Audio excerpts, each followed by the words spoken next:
पापमेवा श्रियेदस्मा हन्त्वेताना तताइनः तस्मान्हार्य वयम हन्तुम धातराष्ट्रांस बांधवान स्वजनम ही कथम हत्वा सुखिनः श्याम माधवः। इस श्लोक में कहा गया है कि यदि हम ऐसे आतताइयों का वध करते हैं तो हम पर पाप चढ़ेगा। अतः यह उचित नहीं होगा कि हम धृतराष्ट्र के पुत्रों तथा उनके मित्रों का वध करें। हे लक्ष्मीपति कृष्ण, इससे हमें क्या लाभ होगा और अपने ही कुटुंबियों को मारकर हम किस प्रकार सुखी हो सकते हैं। अभी सारे के सारे सवाल अर्जुन के जहन में आ रहे और आए।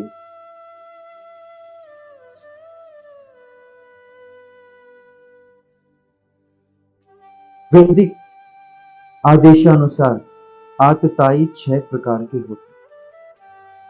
वैदिक आदेशानुसार पहला विष देने वाला, दूसरा घर में अग्नि लगाने वाला, तीसरा घातक हथियार से आक्रमण करने वाला, चौथा धन लूटने वाला, पांचवा दूसरे की भूमि हड़पने वाला और छठा पराई स्त्री का अपहरण करने वाला।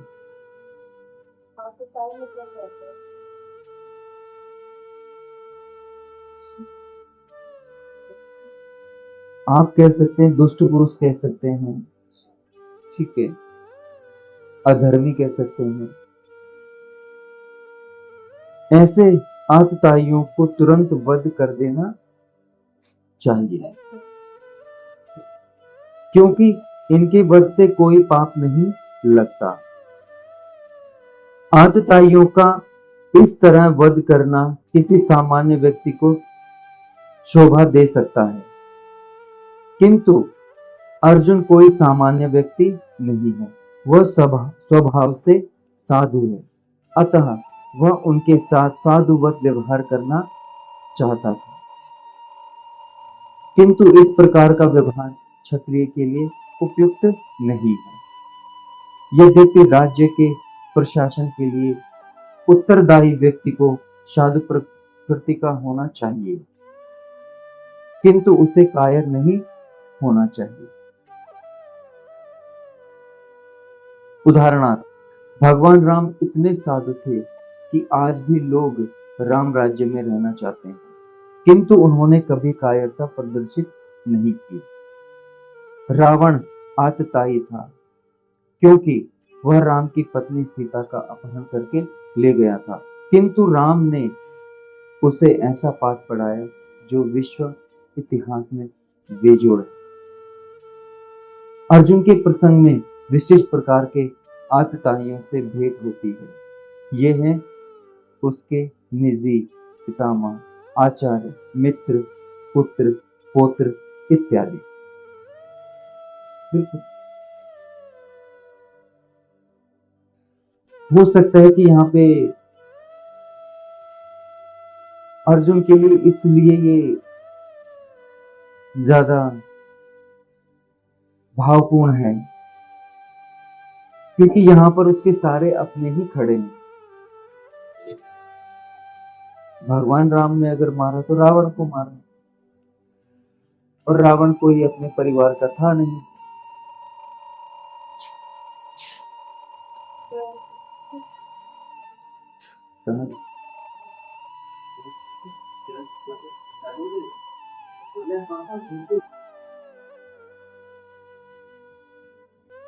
इसलिए अर्जुन को यहाँ पर उनका वध करने में थोड़ा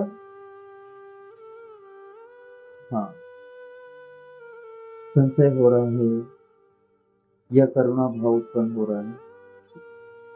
लेकिन वो कोई भी हो, जब पता चल रहा है कि ये अधर्मी है और अधर्म को ही आगे बढ़ावा देगा, तो उसको मारने में कोई दुविधा नहीं। और जबकि वो तो सब भगवान कृष्ण के ही पुत्र हैं। सबसे ज्यादा दुख तो कृष्ण को है ना, अर्जुन से ज्यादा दुख कृष्ण को है। ये बात तो कोई समझ नहीं रहा। अरे कृष्ण इसलिए नहीं गए कि तुम मान जाओ कि उनका राज्य, इसलिए गए कि मैं नहीं चाहता कि मेरे ही बच्चों का वध मेरे सम्मुख मेरी उपस्थिति में हो। समझे बात? क्योंकि तुम भी मेरे ही हो, ये भी मेरे ही। समझे बात? तुम मेरे से ही निकले हो और मेरे में ही तुम्हें समाना है। तो एक तरीका वो है समाने का कि जो आप अपना जीवन जी के एक हो, आपको जो मृत्यु मिल रही है, ठीक है, वो घटिया से घटिया भी हो सकती है आपके जीवन के जीने के अनुसार, और वो ऊंची से ऊंची भी हो सकती है आपके जीवन के जीने के अनुसार। ठीक है, लेकिन इतनी घटिया भी ना हो कि स्वयं हथियार लेके मुझे भी सम्मुख खड़ा होना पड़े और मैं अपनी आंखों के सामने ये सारा तांडव देखता रहूं। कृष्ण सम्मुख बैठे हुए हैं यार, और वो सब अपनी आंखों से देख रहे हैं कि कैसे कौन क्या, और कितने उपद्रवी हैं कि भगवान के सम्मुख होके तलवार लेके लगे होंगे। समझ लो कि अगर कलयुग की बात की जाए, घोर कलयुग की, तो वो क्षण घोर कलयुग का ही था कि जब चारों तरफ वो लहूलुहान अपनी स्वयं की आंखों से वहां पर वो देख रहे, और सब एक दूसरे के खून के प्यासे, वो भी सिर्फ रिश्तेदार। रिश्तेदार तो दूर की बात हो जाती है, स्वयं के कुल के, एक ही गोत्र के, ठीक है, एक ही दादा परदादा के, आपस में उनकी आत्मा को क्या सुकून मिल रहा होगा कि इस ही दिन के लिए मैंने ये नींव रखी थी, इसी दिन के लिए मैंने इतना बड़ा साम्राज्य खड़ा किया था खून पसीने से, इसलिए किया था कि ये शांति से चैन से एक दूसरे के साथ जी सके, इसलिए किया था। और ये सारी की सारी चीजें हम पर लागू होती हैं। क्या हम अपने जीवन को इस तरीके से जी पा रहे हैं या जी रहे हैं? क्या हमारे जीवन में ऐसी कोई युद्धनुमा क्षण तो नहीं है? और युद्धनुमा क्षण ये बाहर की तरफ ना देखकर अपने आंतरिक तल में देख, क्या मेरे अंदर भी कोई महाभारत तो नहीं चल रहा है? क्या मैं स्वयं ही स्वयं को नुकसान देने वाली बातें तो नहीं करता? ये स्वयं को ही स्वयं में नुकसान देने वाले विचारों के साथ तो नहीं जुड़ा रहता? या ऐसे श्रवण तो नहीं करता कि जो मुझे कृष्ण से अलग लेके जाए, जो मुझे उस परम से अलग करके रखें? क्यों? क्योंकि कृष्ण तो हमारे में ही वास कर रहा है ना, हमसे दूर थोड़ी ही हो, और उसी की उपलक्ष्यता में हमारा ये जीवन चल रहा है। हम ये सुन रहे हैं, हम ये देख रहे हैं, सुनिए, हम एक प्रत्येक चीज का जो महसूस कर पा रहे हैं, एहसास कर पा रहे हैं, वो सब उसी परम पिता परमेश्वर की उपलक्ष्यता में हो रहा है। क्या उसकी उपलक्ष्यता में, क्या मैं अपने जीवन में, क्या मैं अपने अंतःकरण में वो सारी की सारी दुष्ट प्रवृत्तियां अपने अंदर लेके बैठा हुआ हूँ? वो सारी कौरव सेना को क्या अपने अंदर लेके बैठा हुआ हूँ? क्या वो दुर्योधन मेरे अंदर भी है कि जो मुझे उस कृष्ण के सम्मुख लहूलुहान किए जा रहा है?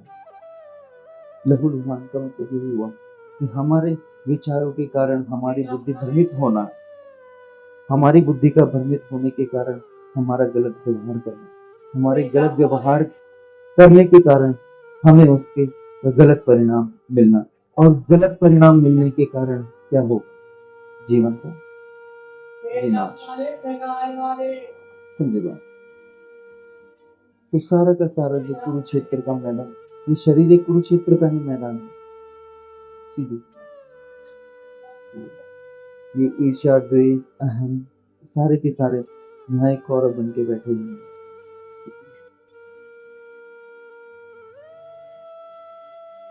कृष्ण हमारी आत्मा, बुद्धि को हम अर्जुन समझ,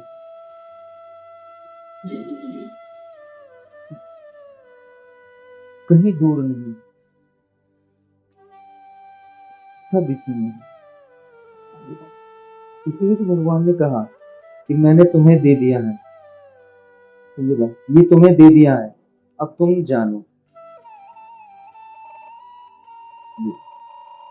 समझो। इसमें जो बात कही गई वो कहाँ तक की बात है और वो किस लिए कही गई है। अब निजी, अब अगर हम आदिताई हमारे अंदर यही है, अभी किसका विनाश करेंगे? निजी, पितामह, आचार्य, मित्र, पुत्र, पुत्र, बिल्कुल पहले तो ये हमें बर्बाद करेंगे, हमारी बुद्धि को बर्बाद करेंगे, ठीक है। आत्मा बेचारे सूक्ष्म रूप में अपने इस शरीर में बैठे हैं, वो भी देखते रहे। और जब तुम अपने अपने ही बुद्धि का विनाश करोगे, अपने ही विचारों को कुमार्ग पर लेके चलोगे, तो बिल्कुल ये तय है कि तुमने पहले अपना विनाश किया, फिर आपके साथ जो जुड़े हुए हैं उनके विनाश की भागीदारी में आप सहायक हो जाएंगे। फिर वो आपके भाई हो, बहन हो, पुत्र हो, माता हो, पिता हो, ठीक है, फिर उनका विनाश का श्रेय आपके सर जाएगा। माया में उलझ के देखो, आप माया में उलझ के आप बिल्कुल अपने ना पुत्र को खिला सकते हो, ना अपनी बीवी को, ना, क्योंकि आप गिनना शुरू कर दोगे, आपके अंदर सेवा भाव रहेगा ही नहीं। तेरे को मैंने इसलिए पढ़ाया था कि तुझे बैठ के नहीं खिलाऊं, ठीक है, तुझे मैंने इसीलिए बड़ा किया कि तू कुंडली मार के मेरे सर पे ही बैठे रहे, ठीक है।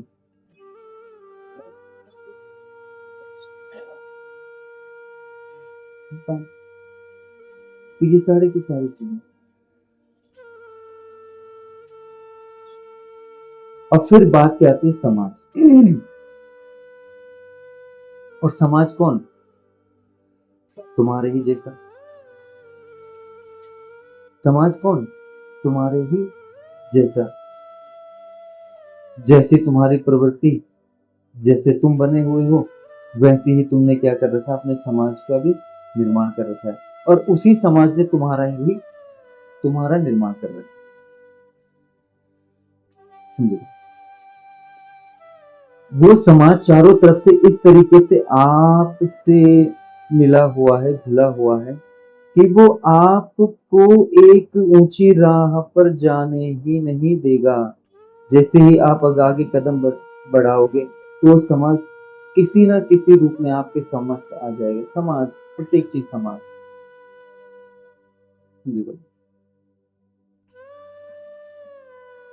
तो मेरा लल्ला है तो मेरी लल्ली, ठीक है। तो ये तो प्यार, जो जिसको वो कह रहे हैं कि प्यार रूप में, ठीक है, तो वो एक जो प्यार का बिगड़ा हुआ रूप, तो तू मेरी है, तू मेरा है, वो आ गया सामने। या तो फिर एक, तू ऐसा करेगी, तू ऐसा करेगा, तो ऐसे चलेगा, गलत बात है, ठीक है। फिर एक करुणा वाला बेटा, बस मान जा, मत जा, इस रास्ते में कुछ नहीं रखा, मत जा बेटा, मत जा, करुणा वाला, ठीक है। हाँ, कई चीजें इस प्रकार की आपके समूह पाते हैं। हमें ये जानना कि ऊंचे से ऊंचा हमारा क्या ध्येय है, और परम पिता परमेश्वर के अलावा किसी का कोई ध्येय होना भी नहीं चाहिए। इसलिए अर्जुन ने विचार किया कि उनके प्रति वह सामान्य आतिथ्यों जैसा कटु व्यवहार न करे। कि जैसे कोई दूसरे के साथ लड़ाई झगड़ा करने वाला होता है उनके सामने, तो 2 मिनट नहीं लगते तीर चढ़ाने में और सीना छल्ली करने में। ऐसे कई बार युद्ध हुए हैं उनके पहले भी, तो उसमें उनको कोई आपत्ति नहीं हुई, लेकिन यहाँ पर आपत्ति हो रही है।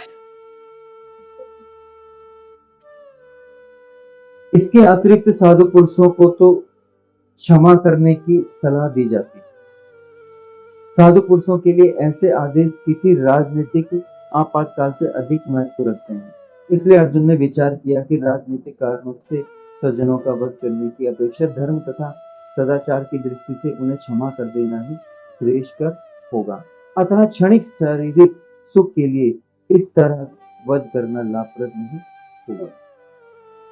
अंततः जब सारा राज्य तथा उससे प्राप्त सुख स्थायी नहीं है, बिल्कुल, फिर अपने स्वजनों को मारकर वह अपने ही जीवन तथा शाश्वत मुक्ति को संकट में क्यों डाले। बिल्कुल, वो कह रहा है कि इनको मैं मारूंगा तो मेरी मुक्ति में बाधा हो जाएगी, और जिस राज्य के लिए मैं इनको मारना चाह रहा हूं वो राज्य तो स्थायी नहीं है ना, अस्थायी है।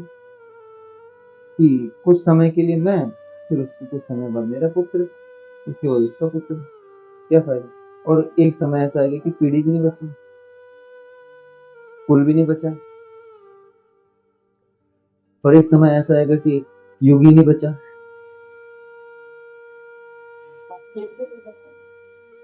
है कि नहीं? तो बताइए, सही बोला उन्होंने, स्थायी नहीं है, क्योंकि आज कौन है वहां? कोई भी नहीं है, कोई और बन के बैठे हैं वहां कि देखो जी, मथुरा में ये महान पंडित आज इस मंदिर के पुजारी बन के बैठे, वृंदावन में देखिए ये महान पुजारी। कहाँ है कृष्ण? मतलब जिस रूप में उस समय थे, उस रूप की बात हो रही है। कृष्ण तो प्रत्येक जगह है, समझे बात। ऐसी कोई जगह नहीं है कि जहां वो नहीं है, और ऐसा है नहीं कि वो कभी थे नहीं, और ऐसा भी नहीं है कि वो कभी नहीं रहेंगे। वो तो प्रत्येक जगह है। पर जो एक साकार रूप में उस समय जो मौजूद थे, जो ये सब चीजें देख रहे थे, जो जिनके समूह की सब चीजें हो रही थी, वैसे कौन भोग रहा है वहां पे अब? यहाँ तक कि जहाँ भगवान कृष्ण ने अपना पूरा का पूरा नगरी बसा रखी थी, वो भी कहाँ? वो भी समुद्र में।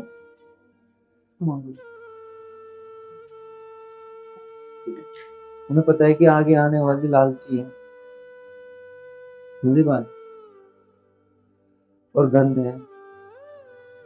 तो ये जो जिस नगरी में मैं रहा हूँ, समझे बात, इस नगरी को भी गंदा करेंगे, समझे बात। इसलिए क्यों ना इसको समाये दो।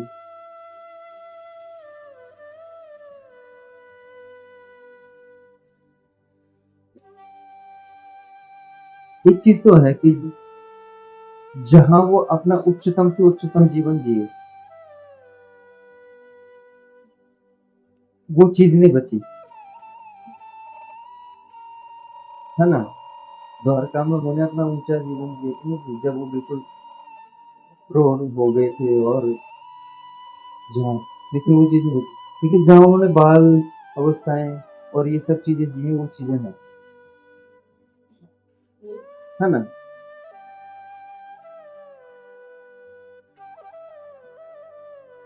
अर्जुन द्वारा कृष्ण को माधव अथवा लक्ष्मीपति के रूप में संबोधित करना भी सार्थक है। वह लक्ष्मीपति कृष्ण को यह बताना चाह रहा था कि वे उसे ऐसा काम करने के लिए प्रेरित ना करें जिससे अनिष्ट हो, किंतु कृष्ण भी किसी का अनिष्ट नहीं चाहते, भक्तों का तो बिल्कुल भी नहीं।